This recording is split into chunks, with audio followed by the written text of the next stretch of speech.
Bayangkan, Anda tinggal bertetangga dengan sebuah keluarga selama bertahun-tahun. Anda mengira beberapa anggota keluarga tersebut pergi merantau untuk mencari nasib yang lebih baik. Namun, tanpa Anda sadari, selama 5 tahun itu pula, Anda sebenarnya berjalan, makan, dan tidur hanya beberapa meter dari raga mereka yang sudah menyatu dengan tanah. Ini bukan sekedar cerita horor fiksi, ini adalah kenyataan pahit yang terjadi di desa Pasinggangan, Banyumas. Sebuah rahasia gelap yang terkubur di bawah bekas kandang ayam, tersembunyi di balik tembok rumah yang tampak normal, namun menyimpan dendam yang berujung maut. Kisah ini berpusat pada sebuah keluarga besar yang mendiami satu lahan yang sama. Di sana ada Supratno, Dauman, dan Sugiono, 3 bersaudara yang tinggal di rumah tersebut, serta satu keponakan muda bernama Vivin. Namun, tepat di sebelah mereka, tinggal saudari mereka sendiri bernama Samina, bersama 3 anaknya, Irfan, Putra, dan Sania. Seharusnya ikatan darah membawa kehangatan, namun di sini yang tumbuh justru adalah duri. Selama bertahun-tahun, hubungan antara Samina dan saudara-saudaranya memanas. Masalahnya klasik, namun mematikan. Harta warisan. Tanah seluas 22 ubin menjadi sumbu pendek yang memicu pertengkaran mulut hampir setiap hari. Samina merasa dikecilkan, sementara saudara-saudaranya merasa Samina terlalu dominan. Kebencian itu menumpuk, mengeras, hingga akhirnya Samina bersama anak-anaknya tidak lagi melihat mereka sebagai keluarga, melainkan sebagai penghalang yang harus disingkirkan. Korban pertama, Supratno. Siang itu, sekitar jam 14.00, Supratno sedang berada di ruang tengah rumah Misem. Jadi, Misem adalah ibu mereka yang juga tinggal bersama mereka. Saat itu, ibu Misem sudah dibawa ke rumah Samina agar tidak mengganggu aksi mereka. Supratno tidak curiga sedikit pun saat keponakannya, Irfan dan Putra masuk. Tanpa peringatan, sebuah besi padat menghantam tengkuknya dengan kekuatan penuh. Supratno tumbang seketika. Untuk memastikan napasnya berhenti, para pelaku menggunakan benda tumpul lain yang ada di dapur. Tubuh Supratno kemudian diseret ke sebuah kamar. Korban kedua, Sugiono. Tak lama kemudian, Sugiono pulang ke rumah. Ia masuk melalui pintu belakang. Belum sempat ia melepas alas kaki, Irfan dan Putra sudah menunggu di balik pintu.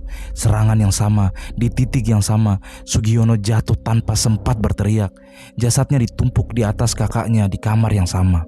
Korban ketiga, Dauman. Beberapa saat berselang, Dauman muncul. Nasibnya pun sama. Ia masuk ke dalam rumah jagal tersebut dan langsung disambut oleh serangan wang babi buta dari kedua keponakannya. 3 saudara laki-laki ini kini telah tiada. Korban keempat, Vivin. Ini adalah bagian paling tragis. Vivin adalah putra dari Supratno. Ia baru saja pulang dari kampusnya. Ia masuk ke rumah mencari ayahnya, namun yang ia temukan adalah maut. Meskipun ia sempat menyadari ada yang tidak beres, kekuatan Irfan dan Putra tidak mampu ia lawan. Vivin menjadi korban terakhir untuk memastikan tidak ada saksi mata yang tersisa.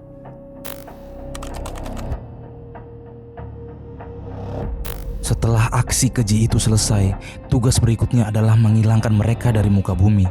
Di belakang rumah terdapat sebuah area bekas kandang ayam yang sudah tidak terpakai.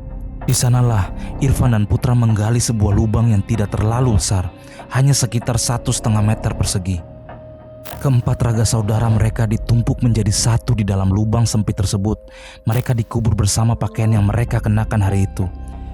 Untuk memastikan tidak ada aroma yang tercium, para pelaku menutupinya dengan tanah, semen, dan kembali menumpuknya dengan sampah serta barang-barang bekas.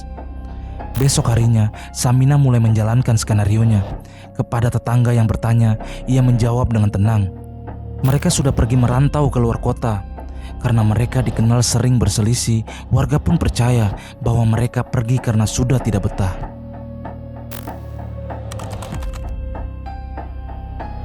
1 tahun berlalu, 2 tahun, hingga 5 tahun.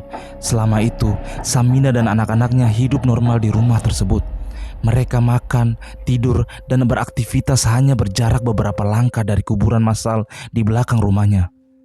Setiap kali ada anggota keluarga besar lain atau perangkat desa yang bertanya, jawaban mereka selalu konsisten. Bahkan, mereka sempat menjual motor milik korban untuk biaya hidup sehari-hari. Kesunyian itu seolah-olah menjadi kemenangan bagi Samina. Ia mengira rahasia itu akan ia bawa sampai ke liang lahatnya sendiri. Namun, sepandai-pandainya menyimpan bangkai, aromanya akan tercium juga. Agustus 2019, seorang warga bernama Rasman sedang membersihkan lahan di belakang rumah tersebut. Saat cangkulnya menghantam sesuatu yang keras, ia mengira itu adalah batuan atau sampah plastik tua. Namun, saat tanahnya digali lebih dalam, yang muncul bukan plastik, melainkan tengkorak manusia. Penemuan itu seketika meruntuhkan kebohongan yang dibangun selama 1800 hari lebih. Polisi bergerak cepat, tim forensik dikerahkan. Dari dalam lubang sempit itu ditemukan 4 kerangka manusia. Melalui tes DNA dan barang bukti pakaian, terkonfirmasilah bahwa mereka adalah keluarga yang dinyatakan hilang selama 5 tahun lalu. Samina, Irfan, Putra, dan Sania tidak bisa lagi mengelak. Mereka ditangkap tanpa perlawanan berarti. Di depan penyidik, mereka mengakui semua perbuatan keji tersebut yang didasari oleh dendam dan perebutan harta. Kasus Pasinggangan ini menjadi pengingat pahit bagi kita semua, bahwa terkadang ancaman terbesar justru datang dari orang-orang yang berbagi nama belakang dengan kita. Harta yang tidak seberapa menghancurkan kemanusiaan yang tidak ternilai harganya. Irfan dan Putra dijatuhi hukuman mati, sementara Samina dihukum penjara seumur hidup. Mereka mendapatkan ruang sempit di penjara, sama seperti lubang sempit yang mereka berikan untuk saudara-saudaranya. Bagaimana menurut kalian? Apakah hukuman tersebut sudah setimpal dengan apa yang mereka lakukan selama 5 tahun menutupi jejak tersebut? Tulis pendapat kalian di kolom komentar. Terima kasih telah menyimak kisah ini. Tetaplah waspada, karena kita tidak pernah benar-benar tahu apa yang disembunyikan di balik senyum tetangga atau bahkan keluarga kita sendiri.